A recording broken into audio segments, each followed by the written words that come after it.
Hello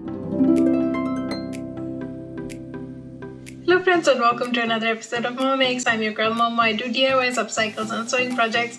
Welcome back to my channel. Today we're going to be making a kimono. I had this lovely sarong that I purchased off of my favorite designer from Rio, and it has huge bananas on it. And it's such a lovely color, such a lovely material. It's 100% cotton but not too thick, not too thin, so it was perfect for the summer. But I wanted this kimono to be a transitional piece, and I decided to line it with the plain yellow fabric that I already had in my stash. This is a pattern that I made from scratch with a lot of hit and trial. Started off of a coat that I already had and extended the dimensions to make it more kimono-like. So there's a lot of work that went into the pattern. The good thing about the kimono is that it's a transitional piece, that it's something that you can easily quickly throw on. It's very comfortable to wear.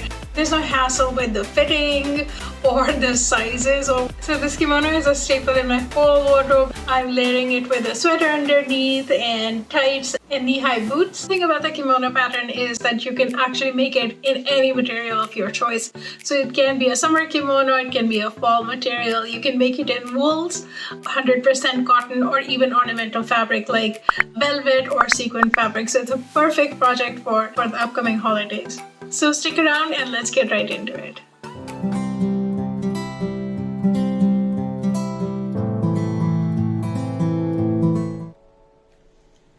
My sarong arrived in a very cute little box from Farm Rio, wrapped in a banana print wrapping paper. The sarong is really big and it allowed me to make this kimono.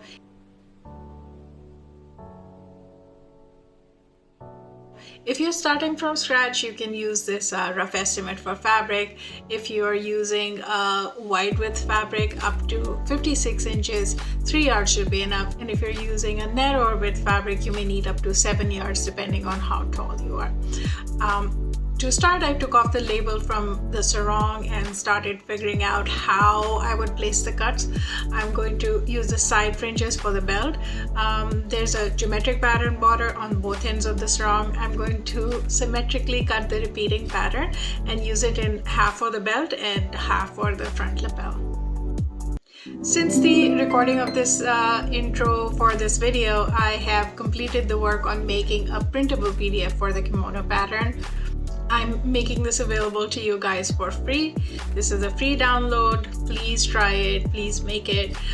Click on the link in the description and download the PDF pattern from my Google Drive. This is a password protected file, and you would have to enter the password to access and print the pattern. The password is revealed in the video in 2 places, so you would have to watch the entire video and see the password. Once you see it, please make sure that you screenshot it and you keep it in a safe place so you can access the file over and over again. Let's start with the pattern. Once you open the file, it would launch in the PDF viewer, and the password pop-up box will come up. Enter the password that you can see from watching this video, and that would open the pattern in full. The pattern is drafted to a scale of 36 inches by 48 inch high. Each pattern piece is labeled with what it is and how many pieces you will need. There are 4 lines and notches on each piece so that you may line up with the sewing. To print the pattern, you can take it to a print shop and print it on a large scale paper. But right now, I'm going to show you how you can print it at home on multiple letter size papers. Once you're ready, click on the print icon. This will bring up the print dialog. The printer I'm using at home is an HP 4500 series printer, and here you can see that there are different paper sizing options. I'm going to click on the poster option. What this does is that it breaks down the large image into letter size chunks. The print scale is 100%, and the printer console has automatically split it into 24 pages. So once you print out these 24 pages, you will get the full size pattern. Make sure you load enough paper in your printer paper tray and hit the print button, and you will get 24 pages, which you will then join together by transparent tape to get the full pattern. Let me explain the pieces needed for the kimono. We are going to need to cut 2 front pieces from the print fabric and then 2 front pieces from the lining fabric. fabric. We need one back piece cut on the fold from the print fabric and one back piece from the lining. For the sleeve, there is only one folded down sleeve dimension that is shown on the pattern. You will cut it on the fold to make the full sleeve, and we are going to need two of these from the print fabric and two from the lining. We're going to cut out a total of 4 pieces for the pockets. You can cut these from the print fabric or the lining fabric, whichever you have more of. I use the lining fabric for the pocket because I did not have enough print fabric to make the pockets. It really makes no difference. Front lapel strip is shown on the pattern as a rectangle. It's actually cut on the fold lengthwise, so you have twice the length, and then you will fold it down in the middle to make the front lapel, or you could just use a wide bias binding tape. There are really no strict rule as to how wide the front lapel should be for the kimono, so if you can figure out a finished band 2 to 3 inches wide, you'll be good. The sleeve binding strip is shown on the pattern as a smaller rectangle with a notch. This is actually folded twice, so it is folded widthwise like this, and then lengthwise, so you will have like 4 butterfly pieces. You need to cut 2 of these as these go on the edge of the sleeve, and the reason we're going to put it there is because we want a seamless binding for the edge of the sleeve. If you don't have this, you can use a wide bias binding tape again.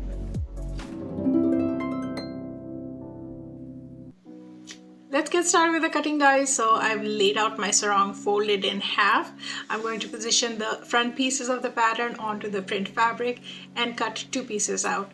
I am placing the back piece of the pattern on the fold so that when I open it up, I only get one back piece. Once I'm done with cutting the front and back pieces from the print fabric, I'm going to lay out the lining material underneath and use these as my guides to cut out the lining material. Since the sarong is all the fabric I have, I did not have enough material to cut the sleeves as whole pieces. I recovered some of the fabric from the bottom of the sleeves. I measured the sleeve by placing the pattern and played around with the fabric until I got 2 full pieces for the sleeve. In the process, I had to sacrifice some of the geometric fabric for the front lapel piece to make up the sleeve, but that's okay. I will finish the front lapel with some bias tape. I'm cutting out sleeve from the lining fabric as well. For the front lapel, since I am short on the length, I'm folding it in half and placing the lapel strip along the front fold to figure out where I would finish down the front. The rest of the length I will finish with seam binding tape. If you have enough fabric, you probably won't even run into this issue. Next, I'm going to cut 4 pockets out of the lining fabric, and this completes the cutting. Let's get on with the assembly.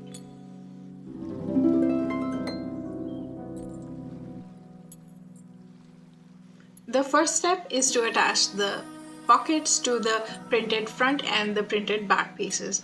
On the pattern, there are markers where the pockets go. I'm placing the pockets and pinning them in place, and before I sew them, I position the front and the back pieces together at the shoulder seam to double check that the pockets lined up. This is really important, so don't miss this step, guys.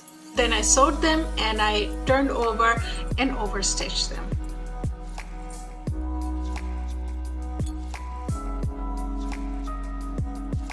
Next, we're going to join the front and back pieces at the shoulder seam.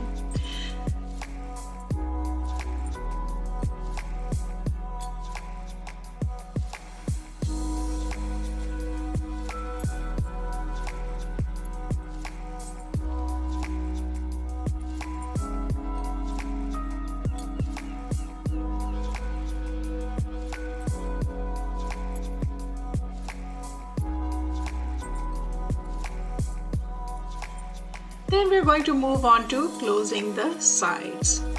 For this, I will start stitching from the armhole around the pocket and then all the way down the side. The kimono is a very simple garment to stitch and it will take you no time, I assure you.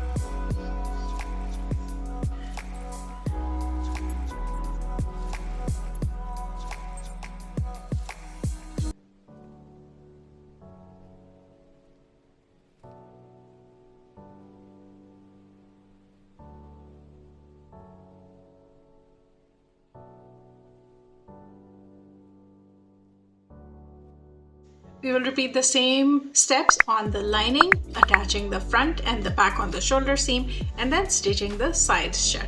But in this case, you will notice that there are no pockets because we already attached them to the front pieces.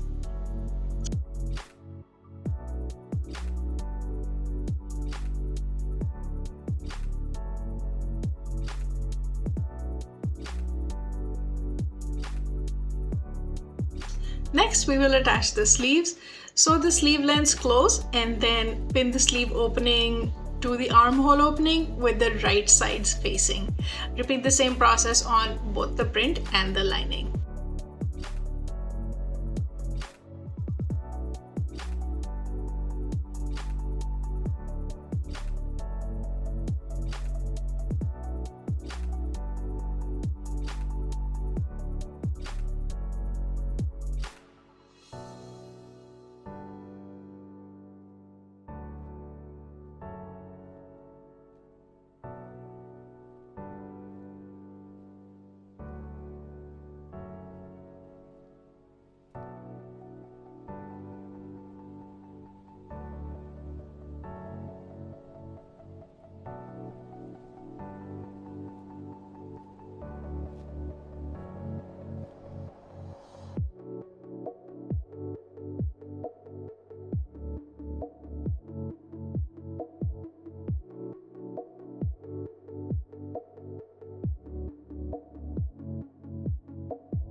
The kimono is now in final assembly. For this, I am draping the lining piece wrong side upwards onto my dress form, and I will drape the print piece on top of it with the wrong sides facing inwards. I'm going to adjust the layers until they match up perfectly with each other and baste the two layers together with a wide basting stitch so that they don't move around when I'm stitching them.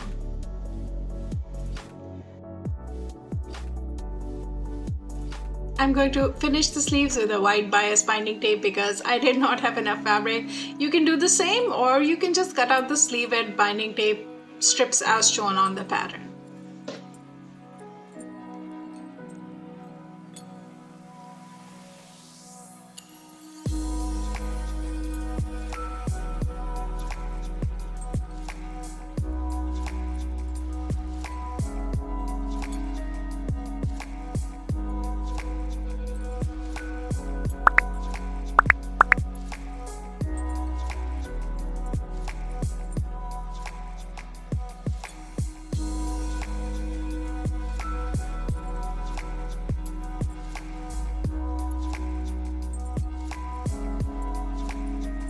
I'm then going to place the front lapel strip with the center matching up with the center back on the neckline.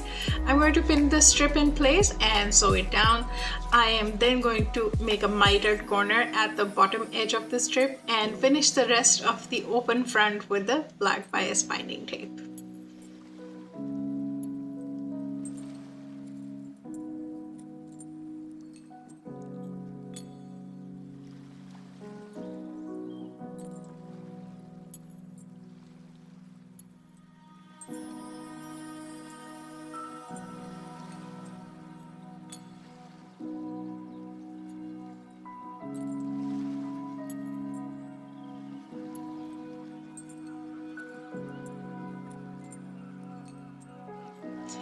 I'm going to fold over the front lapel and on the back using my iron to tuck and fold over the stitch line. Then I'm going to top stitch the front lapel, folding in the bias tape at the same time for a nice finished edge.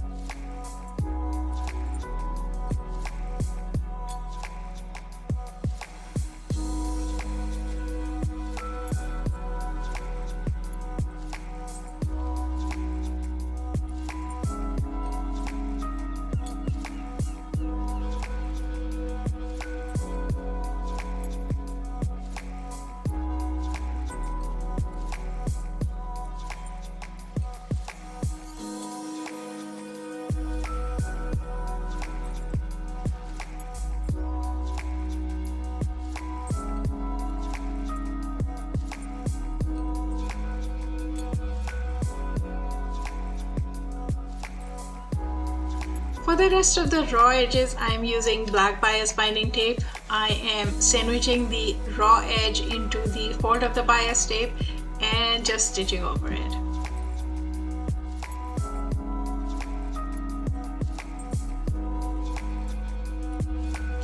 As a final step, I'm going to sew the two fringe edges together lengthwise so that they make the long belt, and then fold over and top stitch to make the belt.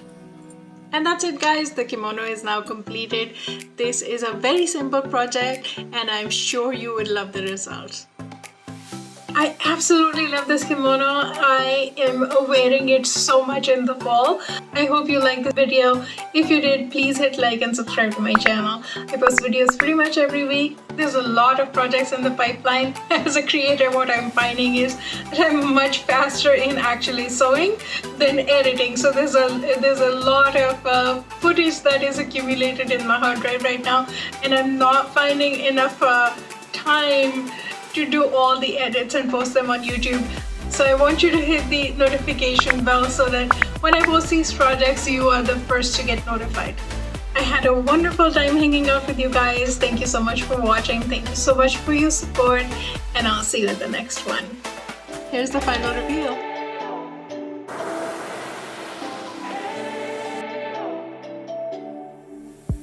We spent our days on the coast of something beautiful. We got pulled into the tide of something real. But somehow I lost you on the way.